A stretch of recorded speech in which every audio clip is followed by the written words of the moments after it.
Sitaram Hanuman. Astro भी सनातन में आप सभी का एक बार फिर से स्वागत है। एस्ट्रो फॉर बिगनर्स सीरीज़ में ये मेरी 8वीं वीडियो है।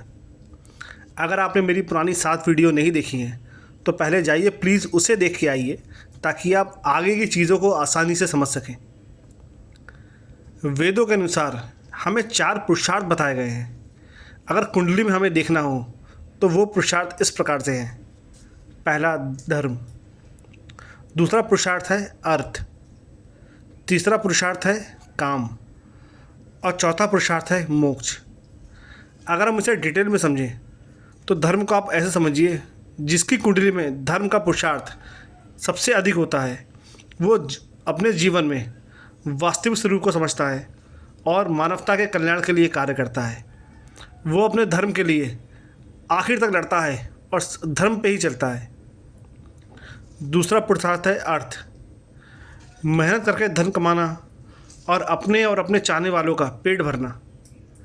ऐसे इंसान जिनकी ज़िंदगी में अर्थ का पुरुषार्थ सबसे ज़्यादा होता है वो अपना सारा जीवन, अपना सारा फोकस अर्थ कमाने में, मतलब धन कमाने में ही लगाते हैं।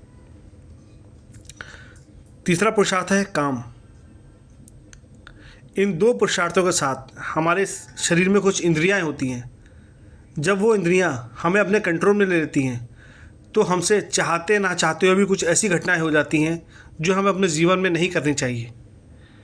जो इंसान काम के पुरुषार्थ को लेकर चलता है वो अपनी सारी ज़िंदगी में अपनी कामनाओं की पूर्ति करता है। उसके लिए सिर्फ एक ही टारगेट होता है कि वो अपनी ज़िंदगी में अपनी कामनाओं की पूर्ति कैसे करे। और सबसे अहम पुरुषार्थ है चौथा पुरुषार्थ, मोक्ष। जीवन का आखिरी लक्ष्य जन्म मरण की साइकिल से बाहर निकलना है।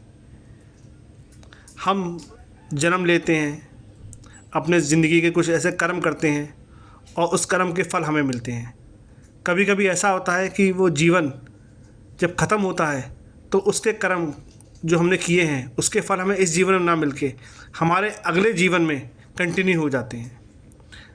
अगर हमें जन्म मरण की साइकिल को बंद करना है कि अब हम मोक्ष की प्राप्ति कर लें तो ये वही लोग कर पाते हैं जिनकी कुंडली में मोक्ष का पुरुषार्थ सबसे अधिक होता है।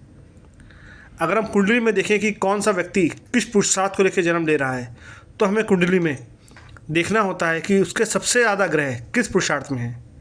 अगर सबसे ज़्यादा ग्रह पहले, 5वें और 9वें, मतलब पहला घर, 5वां घर और 9वां घर, मैं लिख देता हूँ आपके लिए। कुंडली का पहला घर, कुंडली का 5वां घर और कुंडली का 9वां घर, तो ऐसा इंसान आजीवन धर्म पर चलता है और धर्म से रिलेटेड सारे कार्य करता है।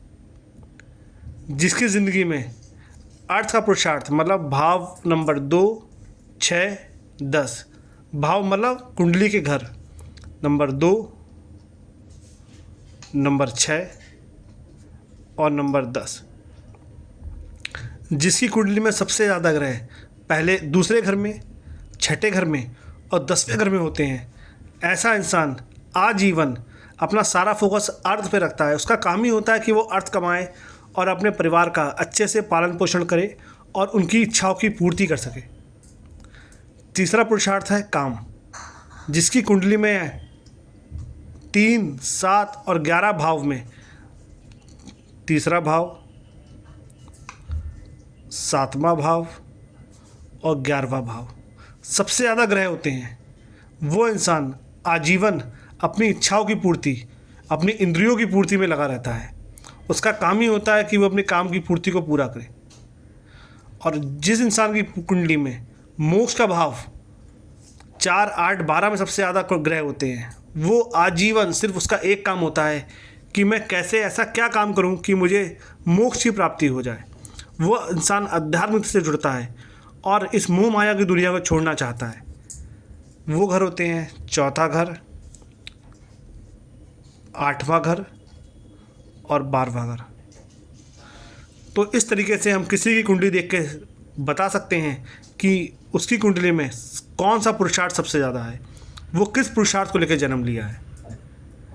आगे की वीडियो में मैं आपको अब कुंडली के हर ग्रह के बारे में, हर घर के बारे में बहुत डिटेल में समझाऊंगा।